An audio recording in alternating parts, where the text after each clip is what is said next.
Baik, Ibu Bapak, saya izin share link ya. Share screen maksud saya, maaf.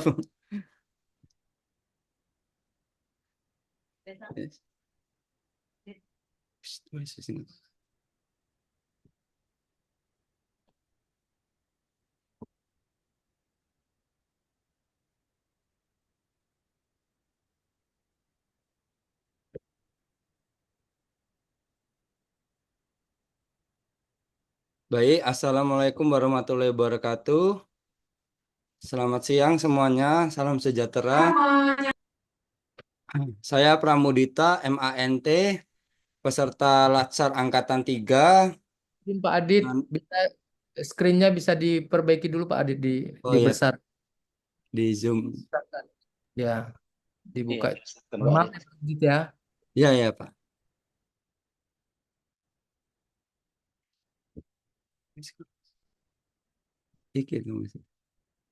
Begini, Pak. Ya, cocok. Iya, Itu ya, Mas Pak Adit ya, oke. bisa kelihatan semuanya ya. Untuk Bisa, anak-anak bisa. mahasiswa bisa terlihat semuanya ya. Bisa, Pak. Ya, terima kasih. Baik, saya Pramudita MANT dari Latsar Angkatan 3 akan mempresentasikan atau mensosialisasikan mengenai etika penulisan karya ilmiah. Yaitu yang pertama adalah kita harus mengetahui apakah yang dimaksud dengan artikel ilmiah terlebih dahulu. Yaitu yang pertama ada menurut Sudarman tahun 2008, artikel ilmiah yaitu adalah karya tulis yang sifatnya berupa pandangan atau views dari penulisnya. Ada beberapa definisi mengenai artikel ilmiah ini. Antara lain dari Sujana tahun 1991, artikel ilmiah adalah karya tulis yang dirancang untuk dimuat dalam jurnal atau buku kumpulan artikel yang ditulis dengan tata cara ilmiah dan mengikuti pedoman atau konvensi ilmiah yang telah disepakati atau ditetapkan.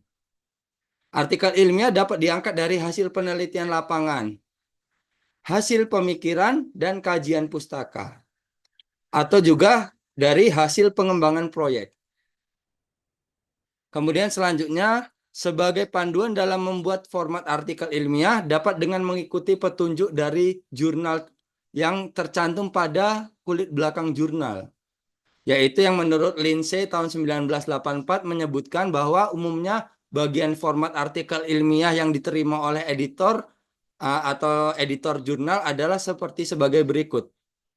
Yang pertama berupa abstrak, yang kedua pendahuluan, yang ketiga bahan dan metode, yang keempat ada hasil, yang kelima pembahasan, keenam ucapan terima kasih, dan yang ketujuh daftar pustaka.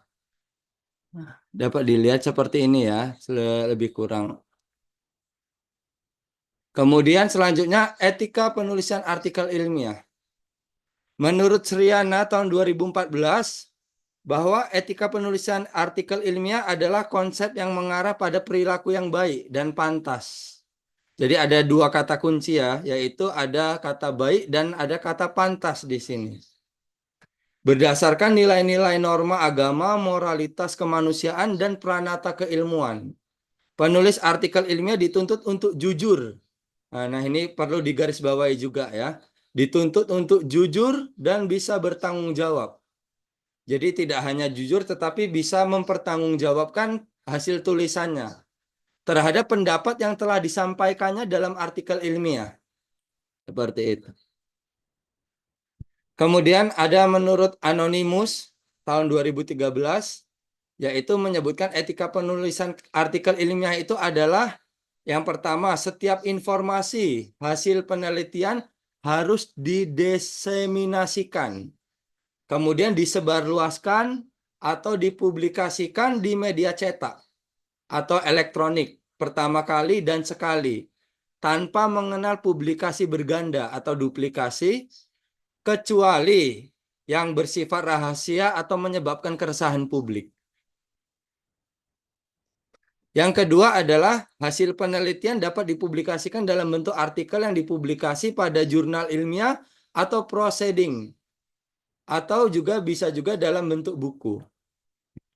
Yang ketiga, peneliti sebaiknya mencantumkan sumber dana penelitian, kecuali penyandang dana menolak pencantuman tersebut. Jadi begitu ya etikanya ya.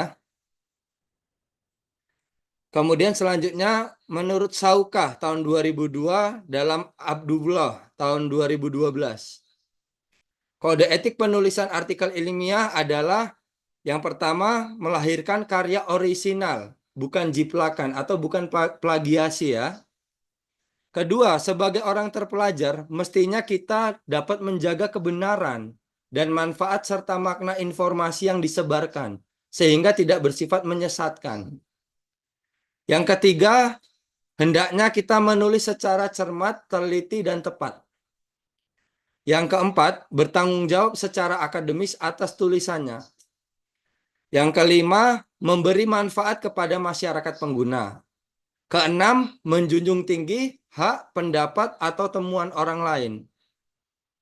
Yang ketujuh, menyadari sepenuhnya untuk tidak melakukan pelanggaran ilmiah. Pelanggaran ilmiah tersebut diantaranya adalah falsifikasi, fabrikasi, dan plagiarisme. Dari sini dapat kita simpulkan bahwa selain dituntut untuk bertanggung jawab, kita juga harus dituntut untuk memberi manfaat kepada masyarakat umum.